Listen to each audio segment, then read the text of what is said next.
The Frog and the Nightingale.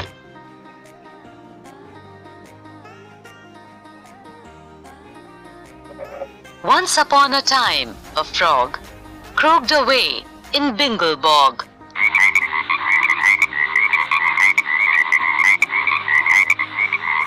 Every night, from dusk to dawn, he croaked on and on and on.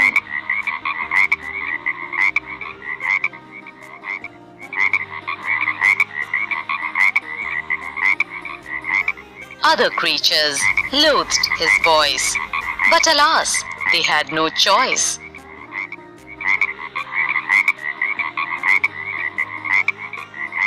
And the crass cacophony blared out from the sumac tree, at whose foot the frog each night minstrelled on till morning light.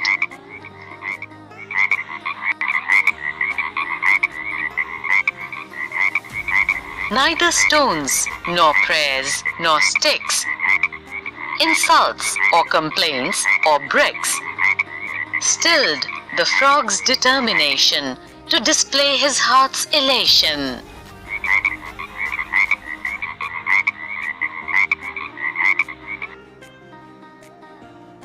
But one night a nightingale, in the moonlight cold and pale, perched upon the sumac tree, casting forth her melody.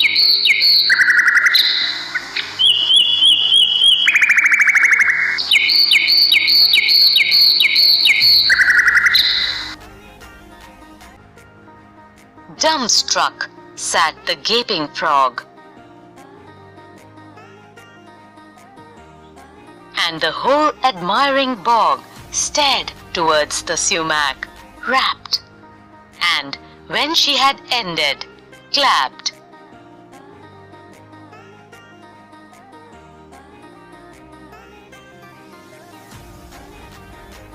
Ducks had swum, and herons waded to her as she serenaded.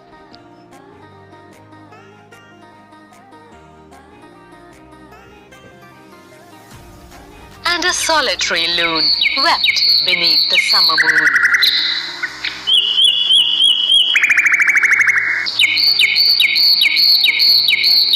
Toads and teals and tiddlers, captured by her voice, cheered on, enraptured. Bravo! Too divine! Encore!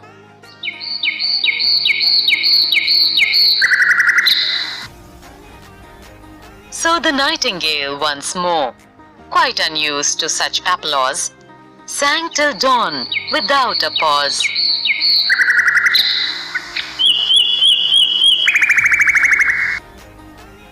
Next night, when the nightingale shook her head and twitched her tail,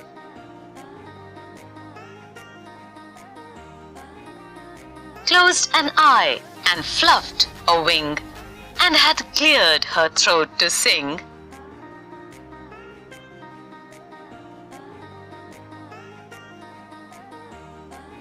she was startled by a croak. Sorry, was that you who spoke?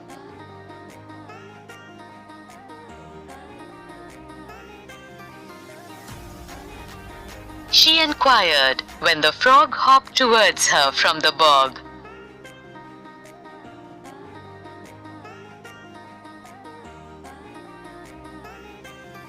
Yes, the frog replied.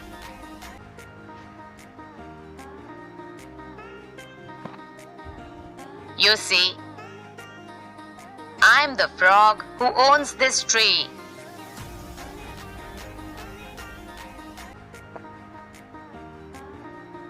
In this bog, I've long been known for my splendid baritone. And of course, I wield my pen for bog trumpet now and then.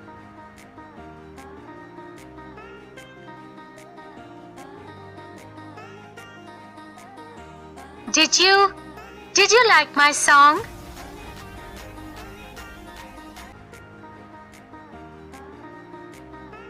Not too bad, but far too long. The technique was fine, of course, but it lacked a certain force.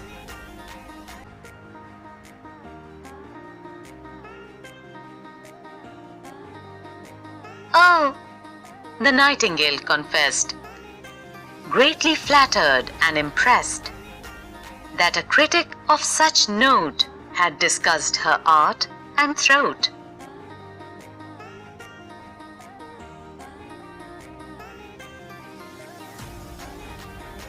I don't think the song's divine. But oh, well, at least it's mine.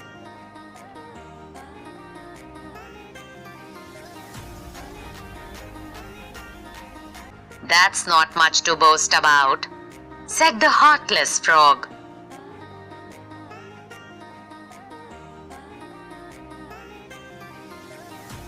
Without proper training, such as I and few others can supply, you'll remain a mere beginner. But with me, you'll be a winner.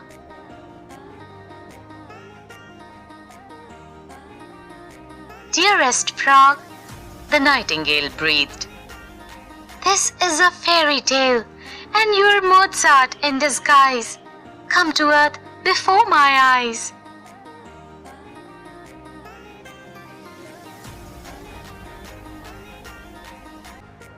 Well, I charge a modest fee. Oh, but it won't hurt, you'll see.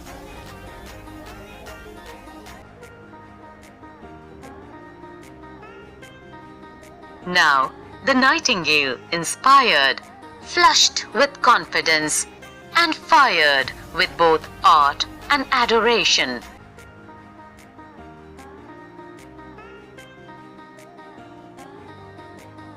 sang and was a huge sensation.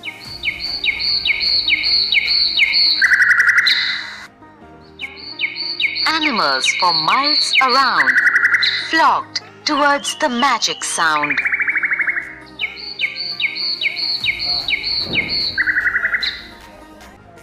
And the frog, with great precision, counted heads and charged admission.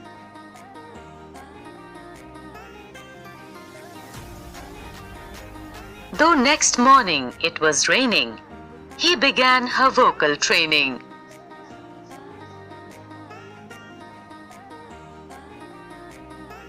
But I can't sing in this weather.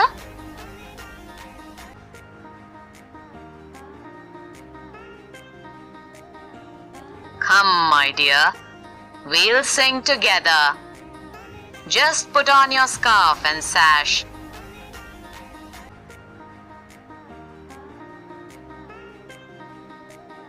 Go-ah, go-ash, go-ash.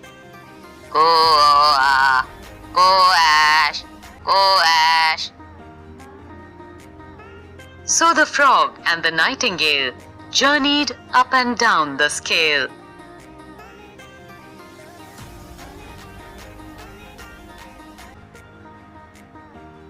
For 6 hours, till she was shivering and her voice was hoarse and quivering.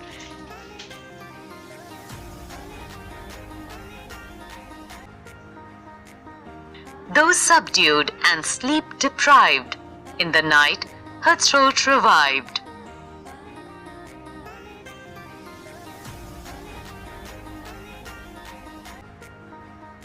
And the sumac tree was bowed with a breathless, titled crowd. Owl of Sandwich, Duck of Kent.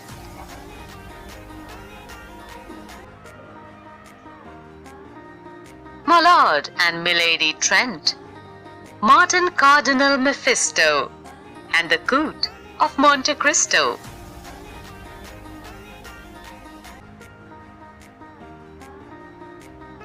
Ladies with tiaras glittering in the interval sat twittering, and the frog observed them glitter with a joy both sweet and bitter.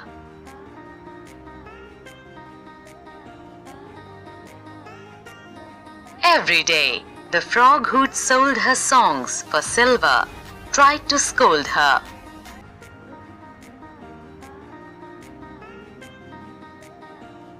You must practice even longer, till your voice, like mine, grows stronger.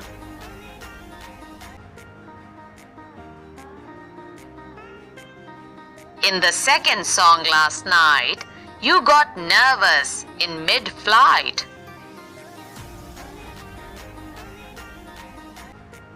And my dear, lay on more trills. Audiences enjoy such frills.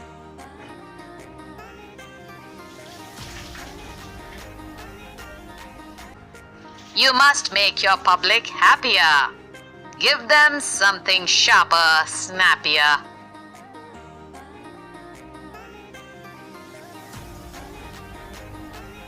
You must aim for better billings. You still owe me 60 shillings.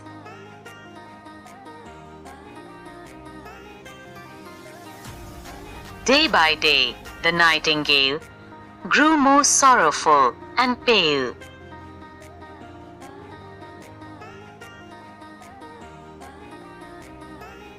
Night on night, her tired song zipped and trilled and bounced along.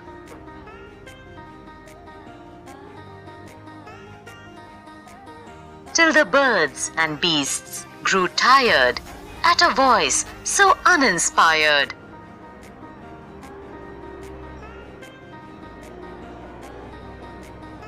And the ticket office gross crashed, and she grew more morose, for her ears were now addicted to applause quite unrestricted.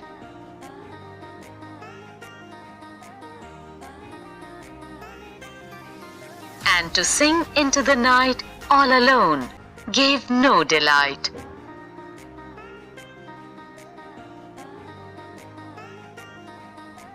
Now the frog puffed up with rage. Brainless bird, you're on the stage. Use your wits and follow fashion.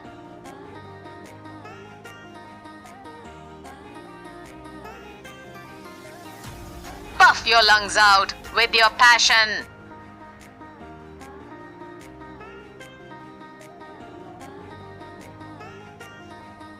Trembling, terrified to fail, blind with tears, the nightingale heard him out in silence.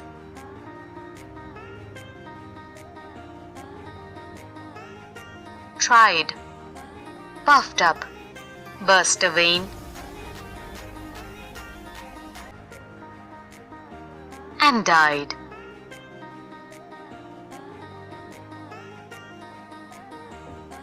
Said the frog, I tried to teach her, but she was a stupid creature.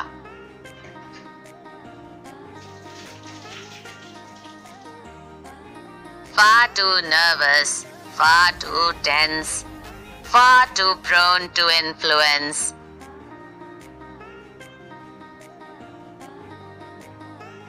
Well, poor bird, she should have known that your song must be your own.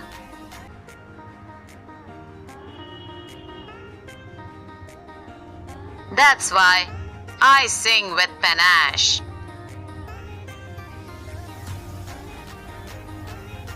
Go, oh, go ash, go ash. And the foghorn of the frog blared unrivaled through the bog.